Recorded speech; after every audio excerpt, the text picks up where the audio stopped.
यह बात किसानपुर गांव की है, जहां एक गरीब किसान रहता था।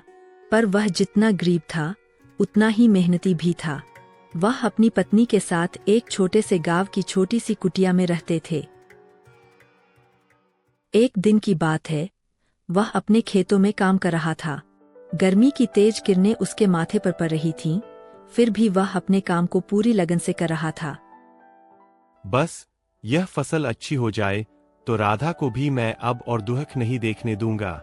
मेरी सारी प्रार्थनाएं और सारी उम्मीदें इस मिट्टी में समाई हुई है। तभी गांव का जमींदार वहां खेत में आ रहे थे। वह अपने एक सहायक के साथ किसान के खेत में प्रवेश कर रहे थे। मालिक, आप इस तरफ देखिए। सुना है रामू की फसल एकदम बढ़िया होती है। इस बार बाजार में बहुत मिलावट होगी, लेकिन इसका माल शुद्ध होगा। अगर हम सारा गेहूं इससे खरीद लेते हैं तो हमारा नाम और मुनाफा दोनों बढ़ जाएगा। तो वही है नामी किसान रामू। बुलाओ उसे जल्दी, हमें उसके परिश्रम का मोल चुकाना होगा। मुनीम रामू को बुलाने उसके पास गया। रामू, तुम्हें जमींदार साहब बुला रहे हैं, जल्दी से यहां आओ। ठीक है मुनीम साहब, अभी आता हूं। फिर रामू जमींदार साहब के पास आता है। अरे रामू भाई, तुम्हारे काम की तारीफ पूरे गांव में है। मैं तुम्हें एक बड़ा मौका दे रहा हूं। मैं तुम्हारी पूरी गेहूं की फसल तरी दूंगा और तुम्हें बाजार के भाव से पूरे 10 पैसे ज्यादा दूंगा। यह तुम्हारा सम्मान है। मालिक, यह तो मेरा परम सौभाग्य है कि आप मेरे खेत का माल खरीदेंगे। मैं जी जान से मेहनत करता हूं। ठीक है, इस बार की फसल आप ही की हुई। ठीक है, लेकिन मुझे इंतजार पसंद नहीं। माल कब तक तैयार होगा? मैं अगले महीने की 1 तारीख को ही अपने आदमी को भेज दूंगा। मालिक, जरा रुकिए, अभी तो खेत पूरी तरह से पका भी नहीं है। अगर जल्दी की तो दाना हल्का रह जाएगा। कटाई में कम से कम 2 महीने लगेंगे। जब फसल पूरी तरह से सुनहरी हो जाएगी तो मैं आपको जबर दूंगा। शाम को रामू खुशी से फूला नहीं समा रहा था। वह खुशी खुशी घर की ओर जा रहा था। आज तो राधा बहुत खुश हो जाएगी जब मैं उसे बताऊंगा कि जमींदार साहब ने हमें गेहूं का ऑर्डर दिया है। फिर रामू खुशी से दौड़ते हुए अपने घर पहुंचता है। रामू खुशी से फूला नहीं समा रहा था। उसने घर पहुंचकर राधा को देखा, जो चूल्हे के सामने बैठी थी। राधा, राधा, आज पता है क्या हुआ? आज तो हमारी जिंदगी का सबसे बढ़िया दिन है। आज तो हमारी किस्मत बदल गई, जैसे मानो कि हमारी आज लॉटरी लग गई हो। ओह जी, ऐसा क्या हो गया? आप इतने ज्यादा खुश लग रहे हैं। मैंने आज से पहले आपको इतना खुश कभी नहीं देखा। क्या बात है? आज मैं हर दिन की तरह अपने खेत में काम कर रहा था, तभी वहां जमींदार ठाकुर साहब आए और उन्होंने खुद हमें चुना और अच्छे दाम का वादा किया है। अब हम कर्ज उतार देंगे और अब तुम्हें जो साड़ी कपड़े लेने हो वह ले लेना। ये तो बहुत खुशी की बात है। मैं बहुत खुश हूँ। इतने बड़े आदमी ने हमें चुना, यह भगवान का प्रसाद है। बस यह खुशी सलामत रहे। फिर यह बातें राधा को बताकर रामू शाम होते ही अपनी सब्जी की टोकरी लेकर बाजार की ओर निकल जाता है।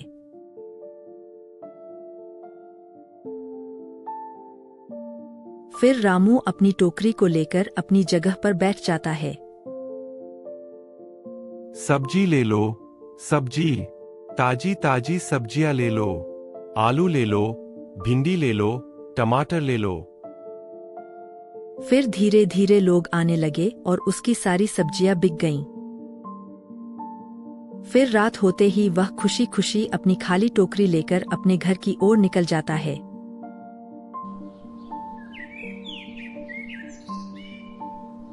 अगले दिन सुबह रामू अपना कुदाल लेकर अपने खेत की ओर जाता है, तो देखता है कि कुछ पेड़ थोड़े बड़े हो गए थे और वे बहुत अच्छी जाति के थे। दिखने में वे एकदम हरे भरे लग रहे थे। वाह, खेत तो बहुत बढ़िया लग रहा है। जल्दी जल्दी यह फसल बड़ी हो जाए, फिर मैं इन्हें कटवाकर जमींदार साहब को बेच दूं। रामू फिर अपने खेत का ध्यान बहुत अच्छे से रखता था। फिर वह खेत में उगे कुछ जंगली पौधों को साफ करने लगता है। कुछ महीने ऐसे ही बीत गए। फिर खेत पूरी तरह से सोने जैसी चमक रही थी। रामू वहीं खड़ा उस खेत को देख रहा था। आखिरकार फसल पक गई। खेत की बालियां सुनहरे रंग की थीं और हवा चलने पर मधुर ध्वनि पैदा करती थीं। रामू को लगा कि उसने सचमुच जमीन से सोना निकाला है। उसने गांव के सबसे भरोसेमंद मजदूरों को बुलाकर कटाई शुरू करवाई। कटाई के दौरान रामू का चेहरा आत्मसंतुष्टि से भरा था। रामू भाई, फसल तो इस बार लाजवाब हुई है। एकदम पूरी की पूरी सोने जैसी लग रही है। हाँ रामू भाई, इस फसल की आपको बाजार में बहुत अच्छी कीमत मिलेगी। तुम दोनों की बात तो ठीक है। हाँ, इस बार गेहूं के दाने भी बहुत बड़े बड़े हैं। अब वह सब छोड़ो, जल्दी जल्दी हाथ चलाओ। जमींदार साहब अपने आदमी को कभी भी भेज सकते हैं। फिर उन्होंने मिलकर कटाई शुरू कर दी। गेहूं की कटाई करते करते शाम हो गई, लेकिन उनका काम पूरा हो गया। कटाई करने के बाद उन्होंने गेहूं की 6 बोरियां खेत से लाकर रामू के घर में रख दी। तुम दोनों का बहुत बहुत धन्यवाद। तुम दोनों के कारण ही 1 सप्ताह का काम आज 1 दिन में हो गया है। फिर रामू ने उन्हें उनके काम के लिए पैसे दिए।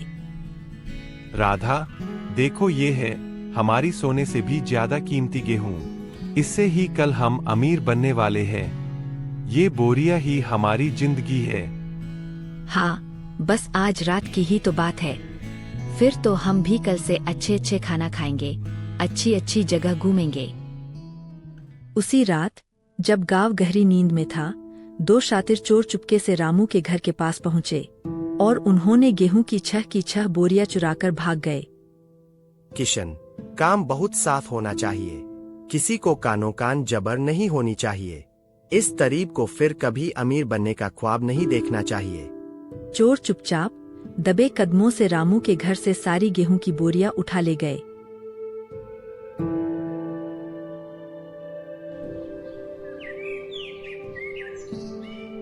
सुबह रामू की नींद टूटी। उसकी पहली नजर बोरियों के ढेर पर गई। वहां सिर्फ धूल और खाली जगह थी। रामू का दिल धड़कना भूल गया।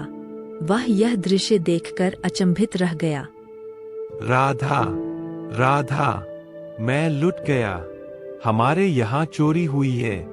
चोरों ने मेरी सारी फसल चुरा ली। हे भगवान, मेरी मेहनत का यह क्या फल मिला। हमारा सब कुछ चला गया। अब हम कहाँ जाएंगे। रामू, तुमने तो आज का दिन दिया था जमींदार साहब को। अब हम क्या करेंगे। अरे हाँ राधा, मुझे तो जमींदार साहब का तो याद ही नहीं आया। आज तो मैंने उन्हें आज का दिन दिया हुआ है। उनके आदमी तो कभी भी आते ही होंगे। रामू अभी अपने सदमे से उबर भी नहीं पाया था कि मुनीम रामू के घर आते दिखा। रामू भाई, जमींदार साहब ने भेजा है। जल्दी से गेहूं की सारी बोरियां बता दो और चलकर जमींदार साहब से पैसे की बात कर लो। मुनीम जी, मैं कसमें खाता हूँ, रात को चोरों ने सब लूट लिया। मेरे पास अब देने के लिए कुछ नहीं है। मुझे माफ कर दीजिए मुनीम जी। बस, यह नाटक बंद करो। यह बहाना जमींदार साहब को सुनाना। चलो जल्दी, वह गुस्से में आग बबूला होंगे। मैं नाटक नहीं कर रहा मुनीम जी, आप मेरी बात का यकीन करो। आप बोलते हो तो मैं चलता हूँ जमींदार साहब के पास। रामू टूटे हुए मन से मुनीम के कहने पर जमींदार के भव्य महल में पहुंचा।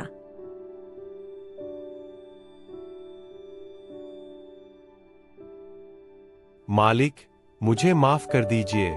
कल रात चोरों ने हमारी सारी गेहूं की बोरियां चुरा लीं। यूथ, तुम समझते हो कि मैं मूर्ख हूं। यह साफ साफ धोखा है।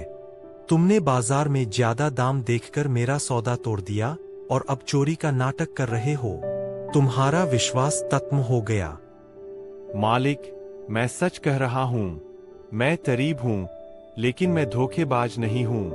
आप ही बताएं, मैं इतनी बड़ी चोरी का नाटक क्यों करूंगा? मालिक, मुझे तो यह आदमी पहले से ही लालची लगता था।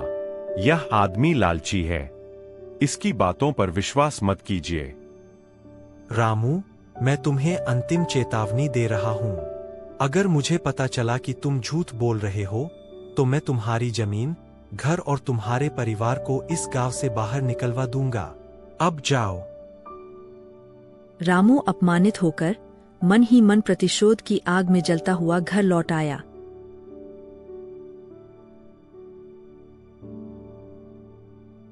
क्या हुआ? जमींदार साहब ने क्या कहा? सब कुछ ठीक तो है न? जमींदार साहब ने मेरा अपमान किया है। उन्हें लगता है कि मैं गेहूं को दूसरे व्यापारी को बेचता हूं क्योंकि वे हमें ज्यादा पैसे देते हैं। ईश्वर जानता है कि हम गलत नहीं है। अब यह सब छोड़ो, हम आगे क्या करेंगे? उसी रात वह और राधा रूखी रोटी के साथ राधा का बनाया हुआ तीखा और स्वादिष्ट अचार खा रहे थे। राधा, तुम्हारे हाथ का यह अचार है। वाह वाह, ऐसा जायका तो पूरे गांव में किसी के पास नहीं है। यह मेरे सारे दुखों को मिटा देता है।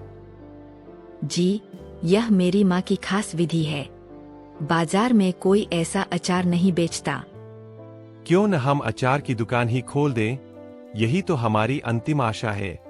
गेहूं गया, लेकिन यह हुनर हमारे पास है। हम सब्जी नहीं, यह अचार बेचेंगे। यह तुम्हारी कला है, इसे कोई नहीं चुरा सकता। रामू ने अपनी योजना पर काम शुरू कर दिया। राधा ने रात दिन मेहनत करके अचार बनाया और रामू ने उसे गली गली बेचना शुरू किया। अचार का स्वाद इतना बेजोड़ था कि कुछ ही हफ्तों में रामू का नाम सबसे अच्छे अचार वाले के रूप में मशहूर हो गया। उसका व्यापार फिर से फलने फूलने लगा। रामू भाई, इतने दिन से कहाँ थे? तुम्हें तो पता है न, तुम्हारे अचार के बिना तो मुझे एक कौर निवाला भी पसंद नहीं आता। अरे श्यामू भाई, मुझे पता है, पर मैं वो थोड़ा इधर उधर के कामों में जरा ज्यादा व्यस्त हो गया था। रामू की नई सफलता की चबर जमींदार तक भी पहुंची। मुनीम ने जमींदार को रामू के बढ़ते मुनाफे के बारे में बताया। एक दिन रामू अपनी दुकान पर बैठा था, तभी वहां से जमींदार साहब अपने साथ मुनीम को लेकर घूमते घूमते रामू की दुकान पर आए। अरे रामू, तुम्हारी कारीगरी तो कमाल की है। मुझे कल मेरे महल में दावत के लिए 50 किलो अचार चाहिए। यह बड़ा ऑर्डर है, कल सुबह तक तैयार रहना चाहिए। जी मालिक, मैं रात दिन मेहनत करके आपका ऑर्डर पूरा करूंगा। आप इस बार बेफिक्र रहिए। रामू और राधा ने रात भर जागकर 50 किलो अचार तैयार किया। रामू और राधा अब इतना थक गए थे कि वे अब सोने चले गए।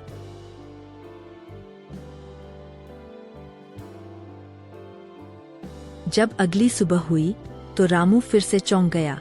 अचार के सारे डिब्बे चोरी हो गए थे। यह देखकर रामू को अब बहुत गुस्सा आया। नहीं, यह कौन है? यह कोई अपना ही आदमी ऐसा कर रहा है। यह बार बार कोई अनजान स्ट्रेंजर तो नहीं हो सकता। रामू ने अंतिम साहस जुटाकर जमींदार को दूसरी चोरी की बात बताई। इस बार जमींदार का गुस्सा बेकाबू हो गया। उन्होंने अपना आपा खो दिया। रामू, तुम्हारे जैसा गिरा हुआ इंसान मैंने आज से पहले कभी नहीं देखा। तुम कमीने हो। तुम मेरी इज्जत के साथ खेल रहे हो। तुम धोखेबाज हो। तुम्हारी हिम्मत कैसे हुई? निकल जाओ यहाँ से। अगर अब इस गांव में दिखे तो मैं तुम्हें यहीं दफन करवा दूंगा।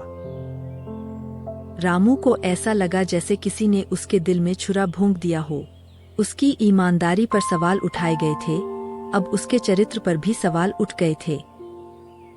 राधा, आज मैं फिर 50 किलो का ऑर्डर तैयार करूंगा, लेकिन इस बार जारों में अचार नहीं, बल्कि शुद्ध सबसे तीखी लाल मिर्च का पाउडर होगा। चोर आज रात जरूर आएंगे। हाँ जी, संभलकर करना जो भी करना।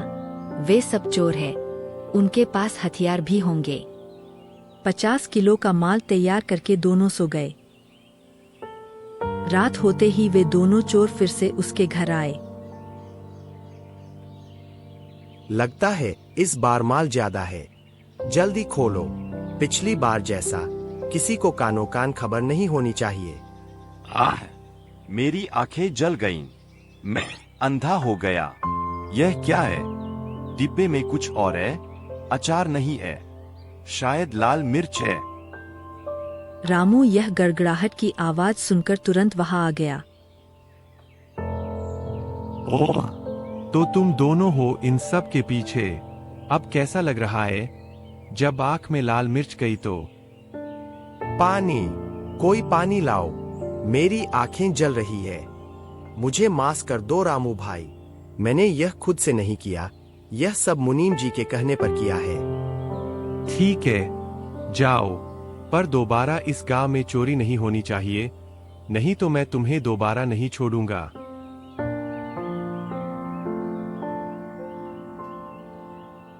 अगले दिन उन्हें लेकर जमींदार के दरबार में पहुंचा। मुनीम और जमींदार वहीं मौजूद थे। तुम फिर क्यों आए हो? तुम्हें मेरी बात समझ नहीं आई? यह कितना निर्लज्ज है। मालिक, अब मैं आपकी बात नहीं सुनूंगा। अब आप सत्य सुनिए।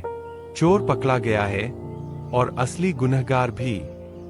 चोरों ने जमींदार के सामने मुनीम का नाम लिया और बताया कि मुनीम ही उन्हें रामू को बर्बाद करने के लिए पैसे देता था।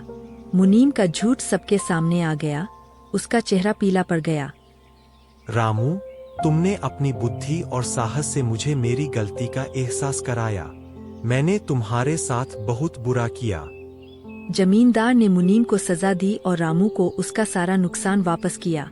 रामू ने अपनी मेहनत, बुद्धि और साहस से गांव में हमेशा के लिए सम्मान पा लिया और एक बड़ा व्यापारी बन गया।